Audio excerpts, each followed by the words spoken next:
Hello and welcome to another episode of Clark and Addison, Born into the Ivy. I'm your host, David Butler. The Cubs have gone 6-1 since last week. 6-1. That includes this Sunday, which is something I have not done because normally I have it done before the game on Sundays, but this weekend I had a niece and a nephew who both graduated, and so unfortunately I am doing it after that Sunday game. But I'm still doing it on Sunday, still getting in for the weekend. I think I might start doing that after the Sunday game, just because it's kind of gotten into that cycle now. But I digress.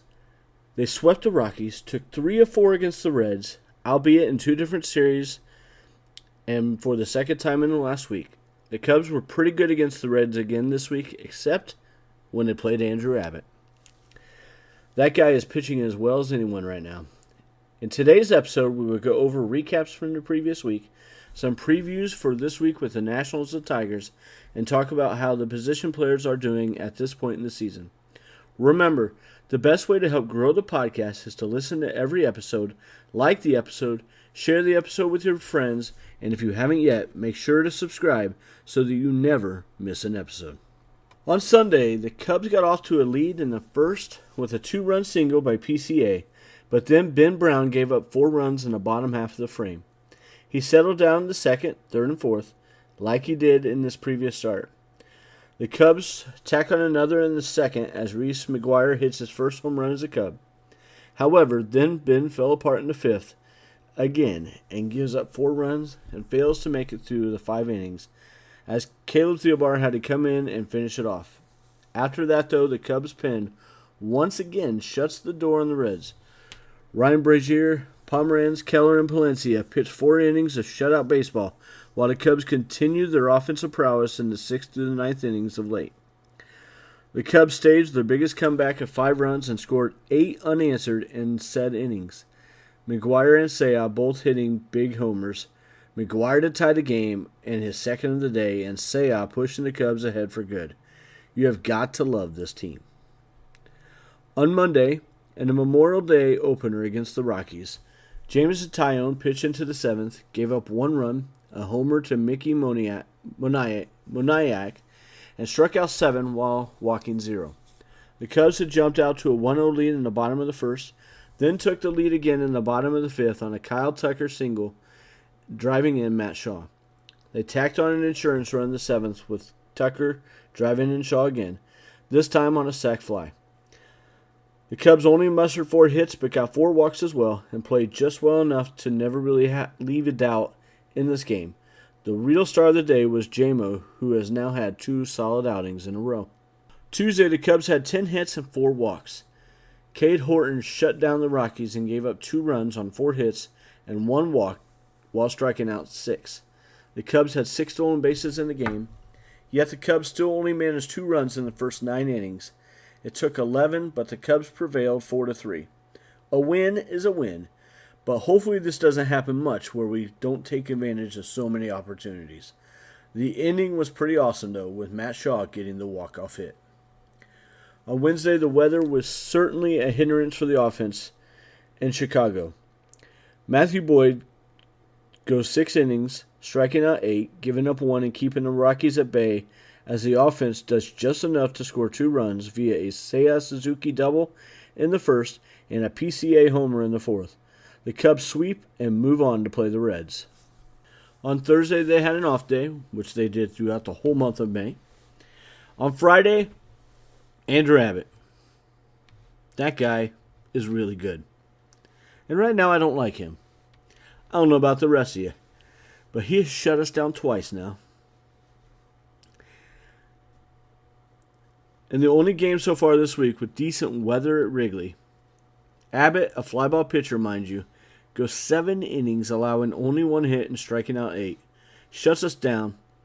Colin Ray gets knocked around again against the Reds, giving up 6 more runs, this time with 3 homers. I think it's safe to say he doesn't like pitching against the Reds. Saturday, in a game with only 9 hits, only one of them coming from Cincy, the Cubs finally get on the board in the 8th with 2 runs via an RBI double from Seiya and an RBI single from Swanson. After Drew Pomeranz was the opener, Ben Brown goes 6 innings, allowing 1 hit, walking 1, and striking out 9. The young man needed that outing, especially at Wrigley Field. Hopefully he can build on that for himself and for the Cubs. They need him to find his rhythm to pitch the way we all know he can. Brad Keller gets the win after pitching the 8th, and Daniel Palencia gets his 5th save of the season. Today, Jameson Taillon once again had a good outing, today being Sunday, giving up 2 runs, going into the 7th again, and only giving up 3 hits. Once again, though, he has given up a homer for the 6th straight game. In the bottom of the 3rd, the bats came alive, scoring 4 runs, adding 1 in the 5th, and topping it off with 2 more in the 7th, as the Cubs win 7-3. The offense was led by PCA and Nico, who had 3 hits apiece, and a Michael Busch home run. There was a 3-run shot in the 3rd. The Cubs are going to be traveling to Washington this week. On Tuesday, they'll start a 3-game set against the Nationals, and then on Friday, they'll go to Detroit and start a 3-game set against them. Washington is 28-30, 7-3 in their last 10, and 13-14 at home. They have been playing better baseball of late. The Nats are 12th in runs per game at 4.55 and 18th at home with a 4.22 per game. However, Washington is also 26th in runs allowed per game at 4.93, and that only gets worse for them at home.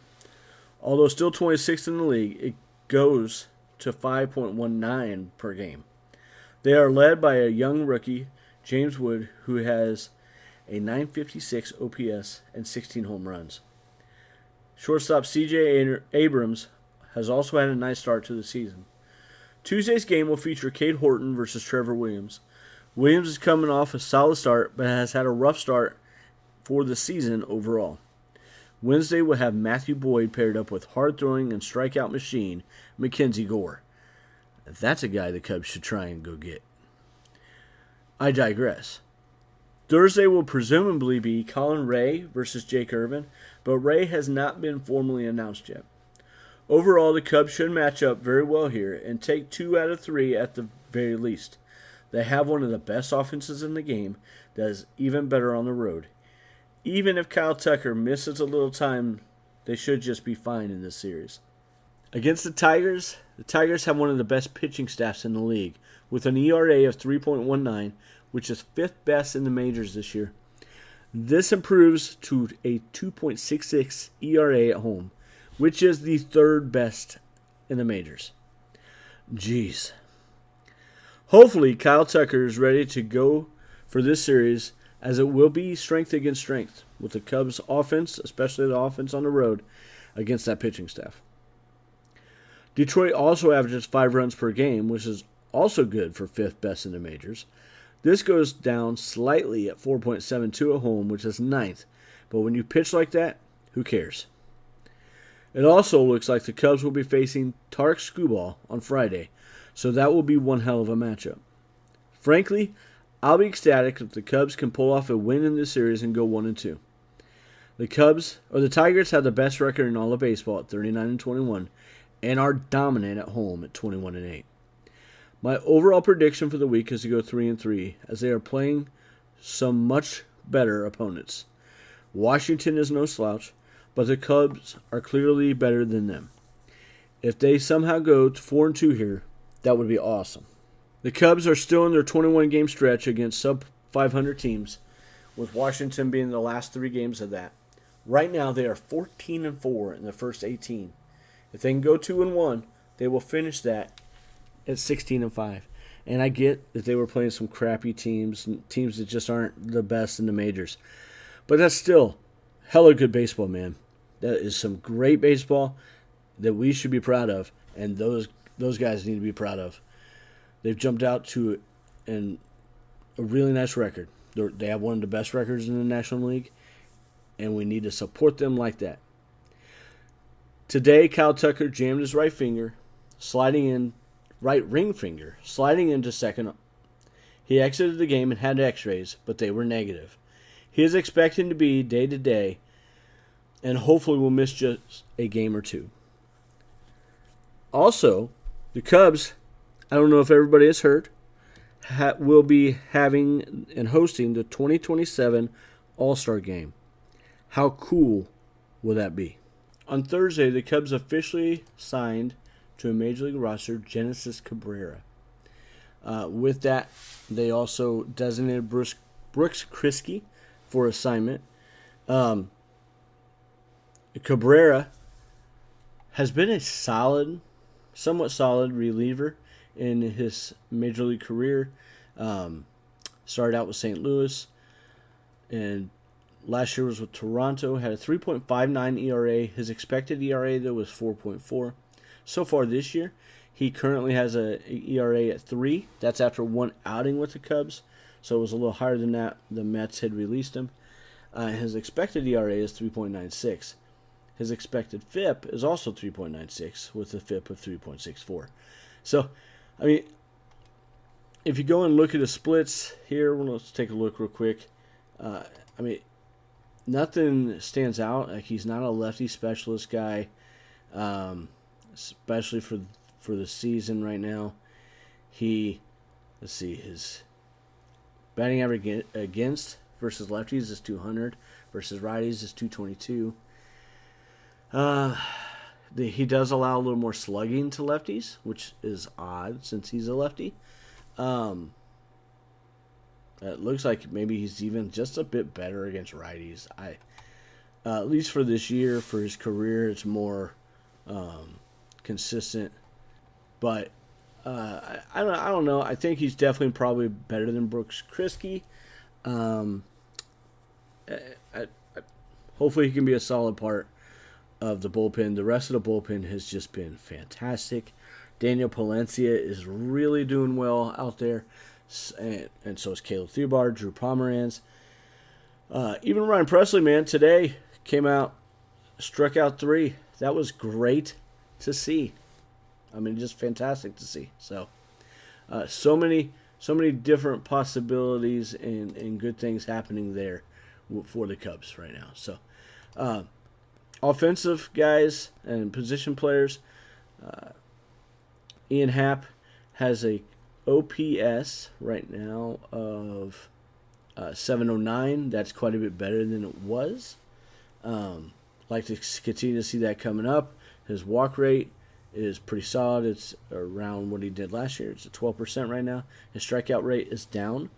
Not hitting for a high average. Like to see that go up a little bit, but overall, Ian is being a solid player. Not as well as he has been the last couple of years with his OPS, but like I said, that's going up. I think that's going to continue to go up, and we'll see the better version of Ian Happ going forward. Kyle Tucker, just been amazing. I mean, he has allowed the rest of the team to really just settle in. He's been the superstar along with PCA, and the rest of the team, like Seiya Suzuki, is just tearing it up right now. He seems like maybe he's starting to cool down just a little bit, but all of them, Michael Busch has been heating up again the last couple of games. So it just allows those guys to kind of go through their ebbs and flows. What Tucker doesn't have as big of gaps with those ebbs and flows. His OPS is 911, which is a bit lower than what it was, but still really solid. Anything in 900 or above is just fantastic to see with him. Seiya Suzuki, we talked about him just briefly just now.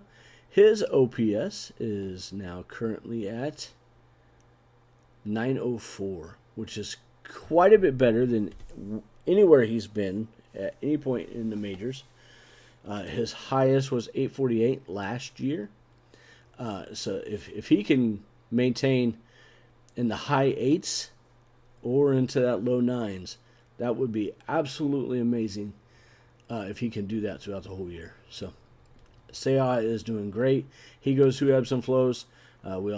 Surely most of us have probably noticed that, but again, that's just a common thing for baseball players, though, and for people to not understand that is crazy. PCA, who's never going to be a high on base percentage guy, at least for the time being. His on base is only 306. His OPS is 863, so he is slugging 557. That's amazing. And he got a stolen base today. He's up to 18. This guy is super fun to watch. And we haven't even talked about how great of a fielder this guy is yet. So, he has a WAR of 3.3. Last year had a WAR of 2.7 for the season. His WAR right now is 3.3. That's awesome. That's just awesome. Dansby Swanson, he has he struggled early on. I think we all are aware of that. That was much documented. But his OPS now is a 736. If Dansby Swanson could be in the sevens, anywhere in the sevens, that's great because he plays stellar defense. Hopefully he can keep pushing that up and maybe end up closer to that mid 700s, mid to high even. Dare I say, maybe I'm getting too greedy there, but just the higher they are, the better, obviously. Nico Horner, his OPS is not always the right thing to look at because of what he provides. He is so good defensively, and he's having a great year there. If Nico Horner can be anywhere around 700 OPS-wise, he's doing fantastic. He's at 712 right now. His batting average is 292. He's a huge contact guy. He still doesn't have any home runs, but he's driving in runs. Anyway, in RBIs, he's clutch. He's been very, very clutch and with men on base. He has 24 RBIs, 35 runs. That's fantastic to me. He doesn't walk a ton, but he doesn't strike out a ton either. And what he provides is huge. I hate that they had kept talking about the possible trade. I get it. Somebody's got to be the odd man out at times. But I'm so glad that they kept him. He's only struck out 18 times. In today's game, that's insane, guys. He struck out 66 times last year. 66. There's guys striking out 200 times. Michael Busch, I was really hoping that he would make a big step from what he did last year. His OPS last year for the season was 775. Right now, he's sitting at 816. And that just continues to improve. He's a bit streaky, but he's playing so much better this year and a little more consistent in my opinion. His hard hit rate percentage is at 47.2. That's up almost. It's about 7.5% versus last year. His barrel rate is up 2.5%. Fantastic. He just continues to grow as a major league hitter and is just getting better and better. Carson Kelly, I think we all know that what he's doing is just fun, way more than what anybody expected out of the guy, and just absolutely exciting to watch. His OPS is now at 948. He's also playing a lot more than what he was. So we all knew at some point he was going to come back down to earth some, but he's still playing far and above what anybody expected from him. Miguel Amaya, hopefully he's not gone for a terribly long time because he is having himself one hell of a season so far. His OPS is at 819, which is a ton better than what he was last year at 644. His rookie year, in much more limited time, he only had 53 games, 131 at-bats, was at 688. But at 819 this year so far, and he has 4 home runs, 25 RBIs, only 22 strikeouts in that time, was batting 280, 50 points above what he had done the previous year. That's fantastic. So hopefully we can continue to see that happening with him, and when he comes back and doesn't have too much rust. Matt Shaw. What can you say about Matt Shaw? He went down after struggling so much early in the season and responded like a pro. Responded like a young man who knew that there was better in him and that he was better, and worked on his craft and has come back and is just playing so well. His OPS is up to 683. That's not great, but it's far better than any of the other third basemen that we had. Anybody who tried to play in his place. But that's only gone up. His OPS was like in the high fours when he went down and came back up, or maybe low fives. But either way, like that's a huge increase in a week and a half or so. So maybe I guess it's about 2 weeks now. Fantastic. I see only great things happening for this young man. He has got a nice bat. It's a quick bat. And as long as he continues to make adjustments after they make adjustments to him, we'll be just fine. Justin Tucker has started to come on a little bit more. I'm not going to go too far into any of his stats. John Birdie's not playing much, which is probably just fine. John Birdie is going to be more of a defensive guy, and which is ironic because he didn't play great defensively when he's playing every day, but is better than that defensively. He's a sure-handed guy most of the time. And Vidal Brujan, I don't know why he's still on the team. I think that there's somebody better that can be on the team. And nothing against Vidal Brujan. I think he's the guy that needs to be the odd man out at some point. When we can get somebody who's just better. Because I don't feel like he provides a whole lot to the team. But that's me. And so thank you very much for joining us. Don't forget to join our Facebook group at Clark and Addison, Born into the Ivy. Leave some posts or comments in there about what you'd like to hear or what you thought about today's episode. However you subscribe to the podcast, please like and subscribe to Clark and Addison, Born into the Ivy, so that you don't miss out on any of our future episodes. Also, if you feel so inclined, please make sure to leave a 5-star review and leave me some comments. If you are enjoying this podcast, make sure to tell it and share it with any of your friends who might be a Cubs or baseball fan. Have a great day, and let's go Cubs. Paisley, send them home. Go Cubs, go! Living on the water, counting days since last summer.